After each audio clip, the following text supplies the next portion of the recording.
നമസ്കാരം, എൻ്റെ പേര് നിതിൻ എഫ് എന്നാണ്. ഞാൻ SVT ഹോസ്പിറ്റലിലെ കൺസൾട്ടൻറ്റ് സൈക്കോളജിസ്റ്റാണ്.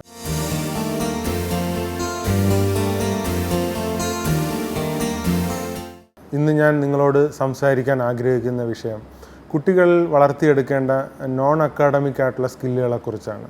ഇപ്പോൾ നമുക്കറിയാം, അക്കാഡമിക് ഇയർ എല്ലാം എൻഡ് ചെയ്തുകൊണ്ടിരിക്കുന്ന ഒരു സമയമാണ്, എക്സാമുകളൊക്കെ കഴിഞ്ഞു വരുന്ന ഒരു സമയമാണ്. അപ്പോൾ ഇനി വരുന്ന ഈ സമയമെന്ന് പറയുന്നത് പ്രത്യേകിച്ച് പാരൻസും കുട്ടികളൊക്കെ കൂടുതലായിട്ട് ഫോക്കസ് ചെയ്യേണ്ടത് നോൺ അക്കാഡമിക് ആയിട്ടുള്ള സ്കില്ലുകളാണ്. അവരുടെ ലൈഫ് മുന്നോട്ടേക്ക് കൊണ്ടുപോകുമ്പോൾ അവരുടെ ജീവിതത്തെ ഹെൽപ്പ് ചെയ്യുന്ന മറ്റ് സ്കില്ലുകൾ ഡെവലപ്പ് ചെയ്യുക എന്നുള്ളതാണ് ഏറ്റവും പ്രധാനപ്പെട്ട കാര്യം. അപ്പോൾ കൂടുതലും പാരൻസൊക്കെ തന്നെ കുട്ടികളെ വളർത്തിക്കൊണ്ട് വരുന്നത് ഒരു നാർസിസ്റ്റിക് ഫീച്ചേഴ്സ് പോലെയാണ് പൊതുവിൽ കാണുന്നത്. അതായത് കുട്ടികളൊക്കെ ഒരു വലിയ സംഭവമാണ്, അവരാണ് ഈ ലോകത്തിലെ ഏറ്റവും വലിയ ആൾക്കാർ എന്നുള്ള തരത്തിലുള്ള ഒരു ലേണിംഗ് ആണ്, അണ്ടർസ്റ്റാൻഡിംഗ് ആണ്, റീഡിംഗ് ആണ് പൊതുവിൽ കുട്ടികളൊക്കെ കാണുന്നവർ, പ്രത്യേകിച്ച് ടീനേജിലും അല്ലെങ്കിൽ ടീനേജിന് പ്രവേശിക്കുന്നതിന് തൊട്ട് മുന്നേയൊക്കെ.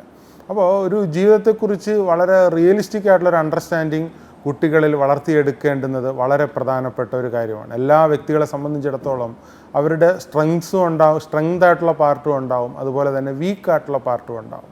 അപ്പോൾ നമ്മുടെ സ്ട്രെങ്ത് നമ്മൾ തിരിച്ചറിയുകയും നമ്മുടെ വീക്ക്നെസ്സിനെ മേൽ വർക്ക് ചെയ്യുകയും ചെയ്യുമ്പോൾ മാത്രമാണ് നമുക്ക് യഥാർത്ഥത്തിലുള്ള ഒരു ഓവറാൾ ഡെവലപ്മെൻറ്റ് ഒരു ഇൻഡിവിജ്വൽ ലൈഫിൽ ഉണ്ടാക്കിയെടുക്കാനായിട്ട് കഴിയുക. അപ്പോൾ അത് പാരൻസും കുട്ടികളും മനസ്സിലാക്കി അത്തരത്തിൽ ഒരു പേഴ്സണാലിറ്റി വൈസ് വീക്ക്നെസ് എന്താണ്, സ്ട്രെങ്ത് എന്താണ് എന്ന് ഐഡൻറ്റിഫൈ ചെയ്യേണ്ടുന്ന വളരെ പ്രധാനപ്പെട്ട ഒരു സമയമാണിതെന്ന് ഉള്ളത് നമ്മളെപ്പോഴും ഓർത്തിരിക്കുക. ഇപ്പോൾ എക്സാമിന് വേണ്ടിയിട്ടൊക്കെ പ്രിപ്പയർ ചെയ്യുമ്പോൾ കുട്ടികൾ അവർ മാക്സിമം പെർഫോമൻസ് കൂട്ടുക അല്ലെങ്കിൽ മാക്സിമം മാർക്ക് ഉണ്ടാക്കുക എന്നുള്ള ഒരു എയിമിലായിരിക്കും കുട്ടികളെ വളർത്തി വരിക, അല്ലെങ്കിൽ അവർ പഠിച്ചു വരിക. അപ്പോൾ ഇനി അതിൽ നിന്നൊക്കെ മാറി ജീവിതത്തെ കുറേ കൂടെ തന്നെ ആത്മാർത്ഥമായിട്ടും സീരിയസ് ആയിട്ടും ഓണസ്റ്റായിട്ടും ഒക്കെ സമീപിക്കുന്നതിന് വേണ്ടിയും ഒരു ഇമോഷണലായിട്ടുള്ള ഒരു വാമായിട്ടുള്ള ഒരു റിലേഷൻഷിപ്പ് മറ്റുള്ളവരുമായിട്ടൊക്കെ ഉണ്ടാക്കിയെടുക്കുന്നതിനും വളരെ സ്മൂത്തായിട്ടുള്ള റിലേഷൻഷിപ്പ് മറ്റുള്ളവരുമായിട്ട് ബിൽഡ് ചെയ്യുന്നതിന് വേണ്ടിയിട്ടുള്ള ക്യാരക്ടർ മോൾഡിംഗ് ആണ് ഈ സമയത്ത് ഏറ്റവും പ്രധാനപ്പെട്ടത് എന്നുള്ളത് ഓർത്തിരിക്കുക. അപ്പോൾ അതിൽ ഒരു പ്രധാനപ്പെട്ട കാര്യം എന്താണെന്ന് വെച്ചാൽ നമ്മുടെ നാട്ടിലൊക്കെ കാണുന്ന ഒരു ഫോസ്റ്ററിങ് ഡിപ്പെൻഡൻസി പൊതുവിൽ കാണാറുണ്ട്. അതായത് കുട്ടികളെയൊക്കെ തന്നെ വളർത്തിക്കൊണ്ട് വരുന്നത് ഡിപ്പെൻഡഡ് ആയിട്ടിരിക്കാൻ വേണ്ടിയിട്ടാണ്. അവർക്ക് വേണ്ടുന്ന കാര്യങ്ങളൊക്കെ പ്രൊവൈഡ് ചെയ്ത് അവരെ ഒരു ഇൻഡിപെൻഡൻ്റ് ആയിട്ടുള്ള ഒരു മെച്യൂർഡ് ആയിട്ടുള്ള ഓട്ടോണമസ് ആയിട്ടുള്ള ഇൻഡിവിജ്വലായിട്ട് വളർന്നു വരിക എന്നുള്ളതിനേക്കാൾ ഉപരി പാരൻസ് അവരുടെ ഒരു പ്രൈവറ്റ് പ്രോപ്പർട്ടി പോലെയാണ് പല കുട്ടികളെയും ഇന്ന് വളർത്തിക്കൊണ്ട് വരുന്നത്. അപ്പോൾ അത് അവരുടെ ലോങ് ടേം ആയിട്ട് ചിന്തിക്കുമ്പോൾ അവരുടെ ഒരു പേഴ്സണാലിറ്റി ഡെവലപ്മെൻറ്റിന് വിഘാതം സൃഷ്ടിക്കുന്നു എന്നുള്ളത് പാരൻസൊക്കെ മനസ്സിലാക്കിയിരിക്കുക. ഒരു 15 വയസ്സാകുമ്പോൾ ഒരു ഫസ്റ്റ് സ്റ്റേജ്, 18 വയസ്സാകുമ്പോൾ സെക്കൻഡ് സ്റ്റേജ്, അത് കഴിഞ്ഞാൽ മാരേജ് കഴിയുമ്പോൾ ഒരു ഫുള്ളായിട്ടുള്ള ഡിറ്റാച്ച്മെൻറ്റ് പാരൻസ് കുട്ടികൾക്ക് കൊടുക്കേണ്ടുന്നത് വളരെ അത്യാവശ്യമാണ്. എന്നാൽ മാത്രമേ അവർക്ക് ഈ ലോകത്ത് ഫുൾ ഫ്ലെഡ്ജ്ഡ് ആയിട്ടുള്ള ഒരു ലൈഫ് ഉണ്ടാവുകയുള്ളൂ എന്നുള്ളൊരു വസ്തുത നമ്മൾ മനസ്സിലാക്കിയിരിക്കുക. അപ്പം പാരൻസൊക്കെ കൂടുതലും എയിം ചെയ്യുന്നത് അവരെ പ്രൊട്ടക്റ്റ് ചെയ്ത് അവർക്ക് ആവശ്യമുള്ള സാധനങ്ങളൊക്കെ പ്രൊവൈഡ് ചെയ്ത് അവർക്ക് ഒരു ബുദ്ധിമുട്ടും ഉണ്ടാകാതെ ഒരു സേഫ്റ്റി സോൺ, ഒരു കംഫർട്ട് സോൺ ക്രിയേറ്റ് ചെയ്തിട്ടാണ് പല കുട്ടികളെയും വളർത്തിക്കൊണ്ട് വരുന്നത്. അത് വളരെ ബാഡ് ആയിട്ടുള്ള സ്ട്രാറ്റജി ആണെന്ന് എപ്പോഴും ഓർത്തിരിക്കുക. ഇപ്പോൾ നമ്മൾ മനസ്സിലാക്കേണ്ടുന്ന കാര്യം എത്രത്തോളം ഒരു കുട്ടിയുടെ പേഴ്സണാലിറ്റി, ഒരു ഇൻഡിവിജ്വലിൻ്റെ പേഴ്സണാലിറ്റി ഡെവലപ്പ് ചെയ്ത് വരുമ്പോൾ എത്രത്തോളം ഈസി ആയിട്ടുള്ള സിറ്റുവേഷനിലൂടെ കുട്ടികൾ വളർന്നു വരുമോ അത്രത്തോളം വീക്കായിട്ടുള്ളൊരു പേഴ്സണാലിറ്റി ആയിട്ടായിരിക്കും പിന്നീട് വരിക.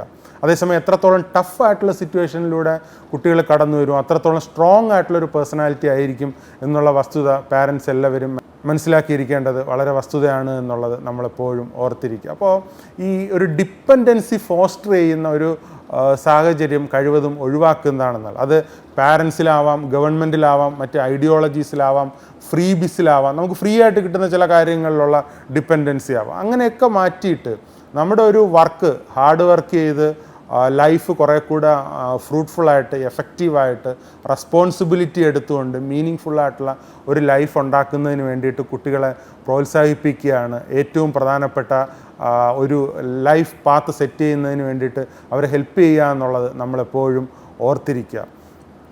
അതോടൊപ്പം നമ്മൾ മനസ്സിലാക്കിയിരിക്കേണ്ടുന്ന ഒരു കാര്യമാണ് ഹൗസ് ഹോൾഡ് ആക്ടിവിറ്റീസ്. ഇപ്പോൾ പല കുട്ടികളെയും വീട്ടിലെ കാര്യങ്ങളൊന്നും ചെയ്യിപ്പിക്കാറില്ല. എപ്പോഴും പടി എന്ന് പറഞ്ഞുകൊണ്ടാണ് അവരെ വളർത്തിക്കൊണ്ട് വരുന്നതായിട്ട് കാണുന്നത്.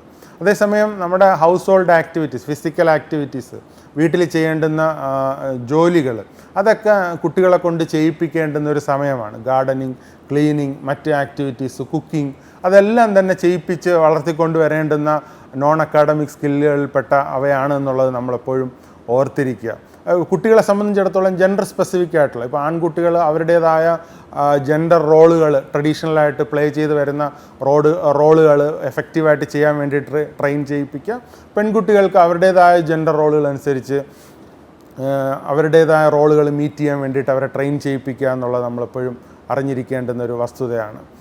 അതോടൊപ്പം നമ്മൾ എത്രത്തോളം ഗ്രൗണ്ടഡായിട്ട് റിയാലിറ്റി ബേസ് ചെയ്ത് കുട്ടികൾ വളർന്നു വരുമോ അത്രത്തോളമാണ് അവരുടെ ഒരു ഫ്യൂച്ചറിൽ അവരിൽ നേരിടാൻ പോകുന്ന വേൾഡിലുള്ള പ്രോബ്ലംസിനെയൊക്കെ ഫേസ് ചെയ്യാൻ എംപവറായിട്ടുള്ള വ്യക്തികളായിട്ട് മാറുക എന്നുള്ള വസ്തുത നമ്മളെപ്പോഴും ഓർത്തിരിക്കുക.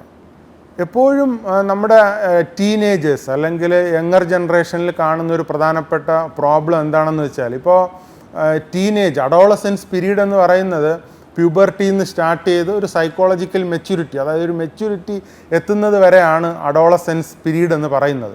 ഇപ്പോൾ നമ്മുടെ നാട്ടിലൊക്കെ നോക്കിക്കഴിഞ്ഞാൽ പലരും ഈ പ്യൂബർട്ടി സ്റ്റാർട്ട് ചെയ്യുന്നുണ്ടെങ്കിലും ഈ മെച്യൂരിറ്റി എത്തുന്നില്ല എന്നുള്ളതാണ് കാണുന്നത്. അതെന്തുകൊണ്ടാണെന്ന് വെച്ചാൽ അവർക്ക് സ്വന്തമായിട്ട് അവരുടെ ലൈഫിൽ മുന്നോട്ട് ഡ്യൂട്ടിയും റെസ്പോൺസിബിലിറ്റീസും വോളണ്ടറിലി എടുക്കുകയും അതിന് വേണ്ടിയിട്ട് അത് എക്സർസൈസ് ചെയ്യാൻ വേണ്ടിയിട്ടുള്ള ഫ്രീഡം അവർക്ക് കിട്ടാതിരിക്കുകയും ചെയ്യുന്നത് കൊണ്ടാണ് പലപ്പോഴും ഈ മെച്യൂരിറ്റിയിലേക്ക് അവരെത്താത്തത് എന്നുള്ളത് നമ്മൾ മനസ്സിലാക്കിയിരിക്കുക. അപ്പം മെച്യൂരിറ്റിയിലേക്ക് അവരെത്തണമെങ്കിൽ അവർക്ക് ഫ്രീഡം അത്യാവശ്യമാണ്. അവർ ഡിറ്റാച്ച്ഡായിട്ട് കാര്യങ്ങൾ ചെയ്യേണ്ടതായിട്ടുണ്ട് എന്ന് നമ്മളെപ്പോഴും ഓർത്തിരിക്കുക. അതുപോലെ തന്നെ വോളണ്ടറിലി നമ്മൾ ഡ്യൂട്ടിയും റെസ്പോൺസിബിലിറ്റിയും ചെയ്യാനുള്ള ഒരു വില്ലിങ്നെസ്സും നമുക്ക് വേണം. ഇപ്പോൾ ഇത് രണ്ടും ഒരുമിച്ച് വർക്ക് ചെയ്യുമ്പോഴാണ് തീർച്ചയായിട്ടും നമുക്കൊരു മെച്യൂരിറ്റി ലെവലിലേക്ക് വരാനായിട്ട് കഴിയുക എന്നുള്ള വസ്തുത ഓർത്തിരിക്കുക. അതോടൊപ്പം ഫാമിലി, മാരേജ്, അതിൻ്റെ എല്ലാം ഇമ്പോർട്ടൻസ് കുട്ടികളൊക്കെ ചെറിയ പ്രായത്തിൽ തന്നെ പറഞ്ഞ് മനസ്സിലാക്കി കൊടുക്കുകയും അതിൻ്റെ ഇമ്പോർട്ടൻസ് അവരുടെ ഉള്ളിലെത്തിക്കേണ്ടുന്നതും ഈ ഒരു സമയത്ത് നമ്മൾ ഓർത്തിരിക്കേണ്ട നോൺ അക്കാഡമിക് സ്കില്ലുകളിൽപ്പെട്ട പ്രധാനപ്പെട്ട ഒരു കാര്യമാണ്. അതോടൊപ്പം കുട്ടികൾ മറ്റു കുട്ടികളുമായിട്ട് ഇൻട്രാക്ട് ചെയ്യാൻ, social relationship, games, sports activities, ഇങ്ങനെ എല്ലാ കാര്യങ്ങളിലും എൻഗേജ്ഡ് ആയിട്ട് ഒരു ഫുള്ളി ഫ്ലെഡ്ജ്ഡ് ആയിട്ടുള്ള ഒരു ലൈഫ് ഉണ്ടാക്കാൻ വേണ്ടിയിട്ടുള്ള പരമാവധി ശ്രമങ്ങളാണ് നമ്മൾ ഈ ഒരു വെക്കേഷൻ ടൈം അല്ലെങ്കിൽ നോൺ അക്കാഡമിക് സ്കില്ല് ബേസ് ചെയ്ത് കുട്ടികളെ വളർത്തിക്കൊണ്ട് വരേണ്ടുന്നത് എന്ന് നമ്മളെപ്പോഴും ഓർത്തിരിക്കുക. അപ്പോൾ അങ്ങനെ നല്ല ഒരു അക്കാഡമിക് അതുപോലെ തന്നെ നോൺ അക്കാഡമിക് ഫ്യൂച്ചർ നിങ്ങളുടെ കുട്ടികൾക്കുണ്ടാകട്ടെ എന്ന് ഞാൻ ആത്മാർത്ഥമായിട്ട് ആശംസിക്കുന്നു. Thank you so much.